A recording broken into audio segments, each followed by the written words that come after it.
নমস্কার বন্ধুরা, কেমন আছেন সবাই? আশা করি সবাই ভালো আছেন। আমার এই ছোট্ট চ্যানেলে আপনাদের সবাইকে স্বাগতম।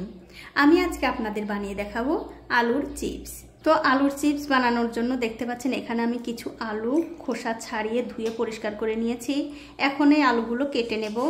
তবে বন্ধুরা, এই আলুগুলো কিন্তু খুব একটা পাতলা করেও কাটা যাবে না, আবার খুব একটা মোটা করেও কাটা যাবে না। আমি আপনাদের দেখিয়ে দিচ্ছি কেমন করে এই আলু কাটতে হবে। দেখুন, ঠিক এরকম করে কাটতে হবে, একদম পাতলাও না আবার একদম মোটাও না। আর কেটে কিন্তু এরকম জলের মধ্যেই রাখতে হবে। তো এই দেখুন বন্ধুরা, আলুগুলো কেটে আমি আবারও খুব ভালো করে ধুয়ে পরিষ্কার করে নিয়েছি। এখন এই আলুগুলো সেদ্ধ করে নেব। তার জন্য দেখতে পাচ্ছেন একটা কড়াইতে আমি আগে থেকেই জল গরম করতে দিয়েছিলাম। জলটা কিন্তু ভালো করে গরম হয়ে গেছে। এখন জলের মধ্যে দিয়ে দিচ্ছি একটু নুন।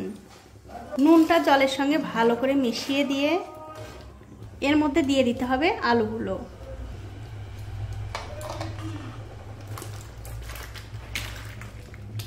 তারপর গ্যাসের ফ্লেমটা বাড়িয়ে দিয়ে এই আলুগুলো খুব ভালো করে সেদ্ধ করে নিতে হবে। দেখুন, প্রায় 10-15 মিনিট সময় ধরে এই আলুগুলো আমি ভালো করে সেদ্ধ করে নিয়েছি। আর আপনারা যখন এই আলুগুলো সেদ্ধ করবেন অবশ্যই একটু খুন্তি দিয়ে উল্টে পাল্টে দেবেন, তাহলে সবগুলো আলুই কিন্তু ভালোভাবে সেদ্ধ হয়ে যাবে। এখন আমি আপনাদের দেখিয়ে দিচ্ছি এই আলুটা কেমন করে সেদ্ধ করতে হবে। আলু কিন্তু সেদ্ধ করে একদম গলিয়ে ফেলা যাবে না। একটা আলু তুলে নিয়ে আঙুল দিয়ে এরকম করে চাপ দেবেন।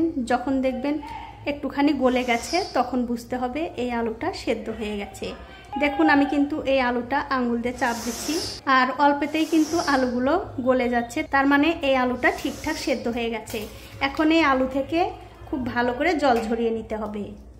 এই দেখুন, আলু থেকে কিন্তু আমি খুব ভালো করে জল ঝরিয়ে নিয়েছি। এখন এরকম একটা সুতি কাপড়ের ওপরে রোদে দিতে হবে। আর এই আলুগুলো কিন্তু এরকম করে একটা একটা করে ছাড়িয়ে ছাড়িয়ে রোদে দিতে হবে, তাহলে পাঁপড়গুলো ভালো হবে। আমি এরকম করে পাঁপড়গুলো রোদে দিয়ে 2-3 দিন ভালো করে শুকিয়ে নিয়ে তারপরে আপনাদের দেখাচ্ছি। দেখুন, এই আলুর চিপসগুলো আমি 3 দিন রোদে দিয়ে খুব ভালো করে শুকিয়ে নিয়েছি। এবারে আপনাদের ভেজেও দেখাচ্ছি কেমন হয়েছে। তো আলুর পাঁপড়গুলো ভাজার জন্য দেখতে পাচ্ছেন একটা কড়াইতে আমি তেল গরম করতে দিয়েছি। তেলটা যখন ভালো করে গরম হয়ে যাবে তখন এর মধ্যে পাঁপড়গুলো দিয়ে দিতে হবে। তারপর এরকম করে একটুখানি নাড়াচাড়া করলেই দেখবেন খুব সুন্দরভাবে তেলের উপরে ফুলে উঠছে। দেখুন কত সুন্দর আলুর পাঁপড় হয়ে গেল। আর এগুলো ভাজতে কিন্তু খুব একটা সময় লাগবে না, একটু সময়ের মধ্যেই কিন্তু হয়ে যাবে। দেখুন, এগুলো ভাজা হয়ে গেছে, আমি তুলে নিচ্ছি। তুলে অন্য একটা প্লেটে রেখে দিচ্ছি। আমি আরও কিছু পাঁপড় ভেজে আপনাদের দেখিয়ে দিচ্ছি। আর এই পাঁপড়গুলো বন্ধুরা শুধু ভাজতে ইচ্ছে করে, তার কারণ হচ্ছে তেলে দেওয়ার সাথে সাথেই কিন্তু তেলের মধ্যে ফুলে ওঠে। দেখুন কত সুন্দর, এগুলোও কিন্তু হয়ে গেছে। এ কটাও আমি তুলে নিচ্ছি। তো বন্ধুরা, আমার আজকের এই রেসিপিটা যদি আপনাদের ভালো লেগেই থাকে অবশ্যই একটা লাইক, কমেন্ট আর শেয়ার করতে ভুলবেন না। আজ এই পর্যন্তই, দেখা হবে অন্য কোনো নতুন ভিডিও নিয়ে।